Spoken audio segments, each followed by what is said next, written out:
Hi எல்லாரும் எப்படி இருக்கீங்க? நல்லா இருக்கீங்களா? நான் இப்போ தான் வேலை முடிஞ்சு நோன்பு டைம் தானே, இனிமேல் தான் தூங்கணும். வீட்டு வேலையெல்லாம் செஞ்சு போட்டு தான் தூங்கணும். நோன்பு தானே. முகமெல்லாம் ஒன்றுமே கழுவலை.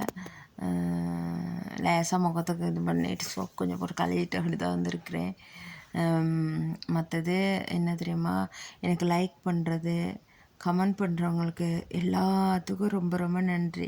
சரியா, என் தம்பி இறந்து போயிட்டு என் தம்பிக்காக ப்ரே பண்ண எல்லாத்துக்கும் ரொம்ப நன்றி. என் தம்பி 4வது, என்னோட கூட பிறந்தவர். 4வது ஆள் அவர் விஜய் பேர். அவர் திடீர்னு மரணமாயிட்டார். ரொம்ப கவலையாயிடுச்சு. ரொம்ப மனசு கவலை. சிலவங்களுக்கு புரிய வைக்கிறதுக்காக தான் இது வீடியோ. ஒவ்வொருத்தவங்க ஒவ்வொரு கமெண்ட் போட்டிருக்காங்க. எனக்கு அதை பற்றி நான் கவலைவே பட மாட்டேன்.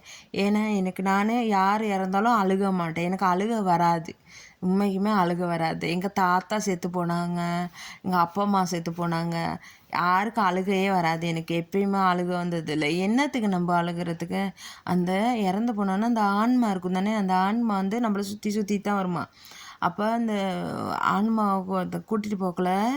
அப்போ நம்ம அழுதுகிட்டு இருந்தால் அந்த ஆன்மா போகிறதுக்கு தடங்கலாக இருக்குமா.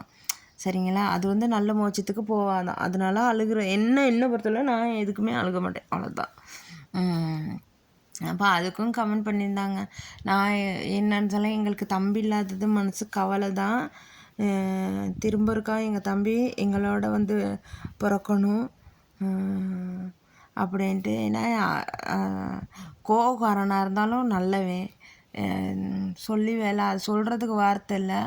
அது இருக்கிற நேரம் அந்த அனுபவம் இல்லாமல் இருக்கும். ஆனால் அவங்க இல்லாத நேரம் தான் அதில் வலி வேதனைகள்லாம் தெரியும். அது தெரியும். அது கூடுதலாக பிறந்தவங்களுக்கு தான் தெரியும். அது ஒத்துமையாக இருந்தது.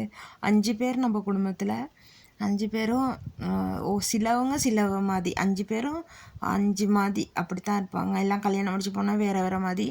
அந்த ஒத்துமையாக ஒரு வீட்டில் இருக்கக்குள்ள அந்த மாதிரி இருக்கலை. மற்றது எங்கள் சின்ன தம்பிங்கிறது அவர் தகப்பனுக்கு சமம். போனால் அக்காவாங்க அப்படி இப்படின்னு நல்லா. எங்கேயாச்சும் நான் ஒரு பஸ்ஸில் வரேன்னா, ஒரு பஸ்ஸில் வரேன் சாமி அப்படின்னு அவ்வளோதான். பஸ்ஸில் வந்துக்கிட்டு இருக்கேன் சாமி, எங்கனைக்கு அக்கா இருக்கீங்க அப்படித்தான் கேட்பாரு. இங்கே என்னைக்கு தம்பி இருக்கிறேன், சரி நான் வரேன் அப்படின்ட்டு திரும்ப டக்குன்னு பையனை வச்சு நான் வர்ற பஸ்ஸில் டவுனுக்கிட்ட நிற்பார். நான் பஸ்ஸை விட்டு இறங்கக்குள்ள எங்கள் தம்பி இருப்பார். எப்பயுமே அப்படி தான். நான் வெளிநாட்டுக்கு கிட்டத்தட்ட வர முன்னுக்கு ஏர்போர்ட் இதுக்கெல்லாம் போயிட்டு வரக்குள்ளே மெடிக்கல்லாம் அது இதுக்குன்னு போயிட்டு வரோம். நிறைய நேரம் ஆகும். விடிய காலம் 2-3 மணிக்கு பஸ்ஸில் இறங்குவோம் நாங்கள். அந்த நேரத்தில் நம்ம ஐயா, தம்பி, பெரிய தம்பி எல்லோரும் நிற்பாங்க கூட்டிகிட்டு போகிறதுக்கு எங்களை. ஆமாம், அவ்வளோ கஷ்டப்பட்டோம் நான். ஆனால் எங்கள் தம்பி இருக்கக்கிட்டே எங்களுக்கு எல்லாத்துக்கும் செல்வாக்கு தான்.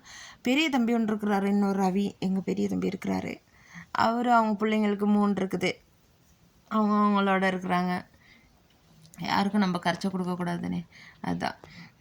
மற்றது இந்த 1 வயசு கொண்டுட்டு வந்தது, தம்பிட்டு இறந்தது எனக்கு சொல்ல இல்லாமல் போச்சு யாருக்கும். மற்றது ரொம்ப மனசு கவலை. அதோட இங்கே நோன்பு டைம் வேலை கூட. நான் நேற்றுன்னு நினச்சேன் எப்படியாச்சும் 1 வயசு போடணும். போடுறதுக்கு மெயின் செட்டு ஒழுங்காகவே இல்லை. வேலை இந்த இன்னும் தூங்கலை நான். இங்கே 11:30 ஆச்சு இப்போக்கி டைமு. வேலையெல்லாம் செஞ்சுட்டு இனிமேல் தான் தூங்கணும் நான். இனிமேல் தான் வேலையெல்லாம் செஞ்சு போட்டு தான் தூங்கணும். 2 மணி ஆச்சு தூங்க கிடைக்கும் கடவுளேன்ட்டு. அவ்வளோதான். மற்றது எனக்கு லைக் கமெண்ட் பண்ணுறவங்களுக்கு ரொம்ப ரொம்ப நன்றி. ஏன்னா எனக்கு வீட்டில் யாருமே பேச மாட்டாங்க. சொல்லணும் தானே, அம்மாவா, ஐயாவா, அக்காவா, தங்கச்சா, தம்பியா, யாரும் பேச மாட்டாங்க. மற்றது எங்கள் சின்ன தம்பி இறந்து கூட என்கிட்ட யாரும் சொல்லவும் இல்லை. நானும் அடுத்தவங்ககிட்ட கேட்டு தெரிஞ்சுக்கிட்டது தான். அப்படி ஒவ்வொருத்தவங்க இருக்காங்க. நான் இப்போ வெளிநாட்டுக்கு வந்தோன்னே சிலவங்க பொறாமையெல்லாம் இருக்காங்க, போட்டி பொறாமையெல்லாம் இருக்காங்க. ஆனால் ஒன்று, பொறாமை இருக்கக்கூடாது. போட்டி இருந்தால் பரவாயில்ல, பொறாமை மட்டும் இருக்கவே கூடாது வாழ்க்கையில். கூட பிறந்ததே நம்மளுக்கு பொறாமை பண்ணக்குள்ள மற்ற அடுத்தவங்க இவ்வளோ பண்ணுவாங்களா இருக்கும், என்ன சொல்லுங்கள். அதனால் யாரையும் நான் கணக்கெடுக்கவே மாட்டேன். யாருக்காகவும் அடிமையாக போய்ட்டு நிற்கவே மாட்டேன். சரியா, எனக்கு நீங்களாம் இருக்கீங்க தானே. என் சொந்தங்கள் எல்லாமே இந்த யூடியூப் சேனல்லையும் ஃபேஸ்புக்லேயும் தான் இருக்கீங்க. ஏன்னா ஃபேஸ்புக்லேயும் அவ்வளோ நல்ல நல்ல கமெண்ட் வரும். அதேமாதிரி யூடியூப் சேனல்லையும் அப்படி தான். எனக்கு எனக்கு சாப்பிட்டீங்களான்னு கூட கேட்குறது இந்த யூடியூப் சேனலாக தான் இருக்கணும் சத்தியமாக. மற்றபடி எனக்கு யாருமே பேச மாட்டாங்க. நான் இங்கே வந்து இப்போ 4 வருஷம் ஆயிடுச்சு. 4 வருஷத்து எனக்குன்ட்டு ஒரு வீடு ஒன்று இருக்குது. நானாக சொந்தமாக ஏண்ட உழைப்பால் நான் கட்டின வீடு. அந்த வீட்டில் தான் நான் வாழுவேன். நான் வீட்டுக்கு ஸ்ரீலங்கா போயிடுவேன். கிட்டத்துலேயே போயிட்டு உங்களுக்கு நான் வீடியோ ஒன்று போட்டுவிட்றேன். சரி, எல்லோரும் நல்லா இருங்க, கவனமாக இருங்க, பாதுகாப்பாக இருங்க. நான் பாதுகாப்பாக தான் இருக்கிறேன். நானும் சந்தோஷமாக தான் இருக்கேன். ஒரு பக்கம் மனசில் வலியாக இருந்தாலும் மறுபக்கம் சந்தோஷமாக தான் இருக்கிறேன். சரி, கவனமாக இருங்க. பாய், சியோ. எனக்கு லைக் பண்ணுங்கள், கமெண்ட் பண்ணுங்கள். எல்லாமே நீங்கள் தான். சொந்தம் பந்தம் எல்லாம் எனக்கு மனமார்ந்த நன்றிகள். உங்கள்கிட்ட ஆசீர்வாதத்தில் தான் நான் இவ்வளோ தூரம் இருக்கிறேன். சரியா? ஓகே, பாய்.